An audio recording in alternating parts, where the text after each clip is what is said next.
Zlatan Ibrahimovic has concluded his brilliant football career. Before reaching this level, he faced numerous challenges stemming from his background in extreme poverty and his problematic behavior in his youth. From a troublesome kid who narrowly avoided ending up in prison, he became a true football giant. Come with me as I tell you everything.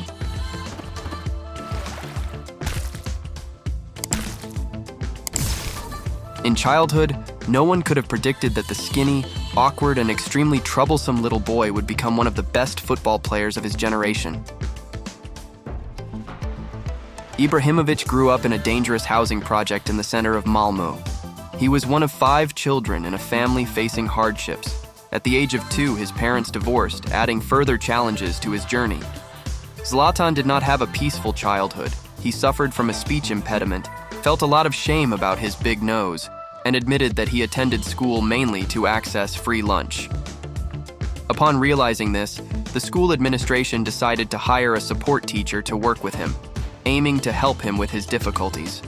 However, unfortunately, the experiences of humiliation intensified more and more, and Ibrahimovic couldn't bear them. If he hadn't found football, he could have ended up in prison. Zlatan was the school's popular bully, known for stealing. According to Ibra himself, it all started when his bike was stolen. From there, he learned to break locks. Zlatan would take bikes, go for a ride, and then abandon them somewhere. I stole a lot of bikes. We also stole cars. That's how we lived. We did these things for the adrenaline and motivation. Once, the support teacher decided to accompany him to a football game to observe his behavior outside the school environment, and that's when Ibrahimovic kicked a long-range shot straight into her head. A few days later, the teacher gave up on the boy, and a lesson was learned. The world can be cruel, but with a soccer ball, his feet, and Ibrahimovic, he could make this world bend to his will. At the age of 13, he joined his city's main club. However, as he progressed in the youth football scene in Sweden, frequent conflicts arose with club officials. As a result, Ibrahimovic was released by coaches on more than one occasion.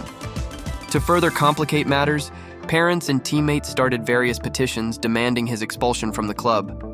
However, all these attempts proved futile because Ibrahimovic's skill was simply unmatched. Despite facing punishment for his behavior, this environment shaped Ibrahimovic into a player with a strong and confident personality who thinks without fear of consequences. In childhood, I couldn't show any weakness. It marked me, and that's why sometimes it may seem like I'm so arrogant, says Ibrahimovic. At the age of 18, he reached the first team and quickly established himself as a key player in Malmö's return to the top division. The coach of Arsenal saw in him a promising young talent and requested his signing. Zlatan even posed with the Arsenal shirt, but they wanted Ibra to undergo a trial period during which he would train with the Gunners team for evaluation. The player's response to the invitation was a firm refusal. Zlatan doesn't do trials. If you don't know Zlatan Ibrahimovic, it becomes really difficult to sign him. With the player declining the trial period, it was Ajax who ended up signing him. He arrived at Ajax with the status of a starter and quickly assumed the number 9 shirt. However, his start in the Netherlands was tough, and his explosive temperament led to Ibrahimovic's talent being questioned. Over time, he found himself on the bench at Ajax, and in a game against a local club, he was ultimately expelled for elbowing an opposing player, leading to a 5-game suspension. His first season at Ajax was a disaster, and the Swedish press began calling him the most overrated player in the world. Since then, his relationship with the country's press has been poor. Later on, Ibrahimovic began to showcase his true talent, dazzling spectators with incredible goals, winning titles, and individual awards. Besides his on-field spectacle, his frankness and confidence in his words became distinctive features of his image in football. During his time at Ajax, Rafael van der Vaart suffered an ankle ligament injury, and according to him, it was the result of a deliberate foul by Ibrahimovic. Zlatan disagreed with the Dutchman. "I didn't hurt you on purpose, and you know that. If you accuse me again, I want your 2 legs, and this time it will be on purpose." Ibrahimovic never backed down from on-field conflicts, not even against the toughest players in football. "Materazzi came at me like a killer and hurt me. I hit him with a taekwondo kick, sent him straight to the hospital. I was waiting for this moment for 4 years. Ibrahimovic and Marco Materazzi had heated clashes on Italian pitches when Ibrahimovic played for Juventus. In 2006, the Swedish striker had a disagreement with the Italian defender Materazzi, who played for Inter Milan at the time. He came at me like a killer, hurt me. He was a tough player, okay, but there are two ways to be. One is when you want to hurt someone, the other is like Maldini. He was tough, but with different goals.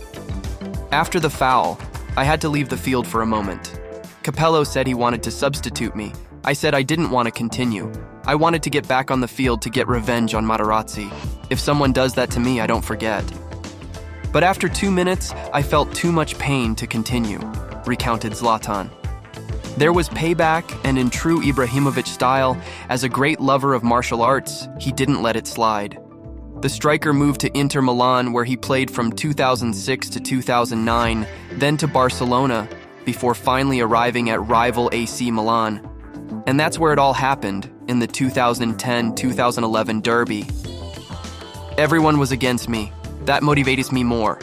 If you don't have control, you lose your head and do something stupid.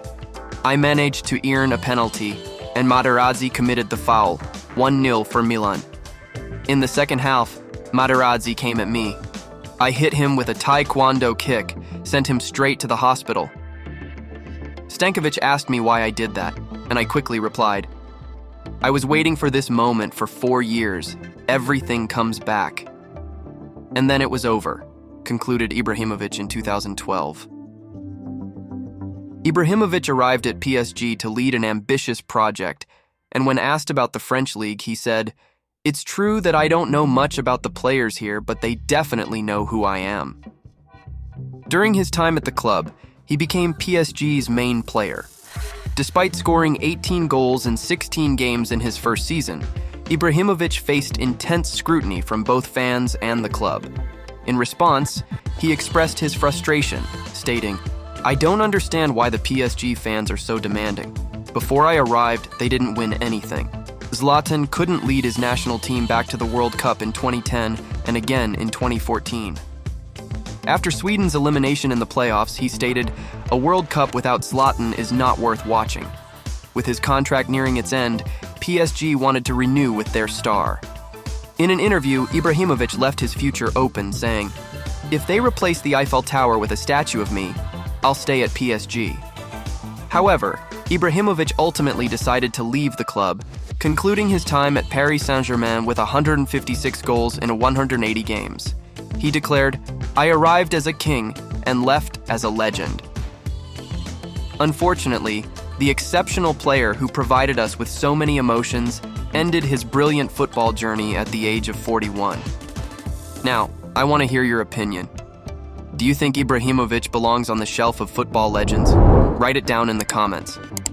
I want to know. Also, feel free to leave a like and subscribe to the channel.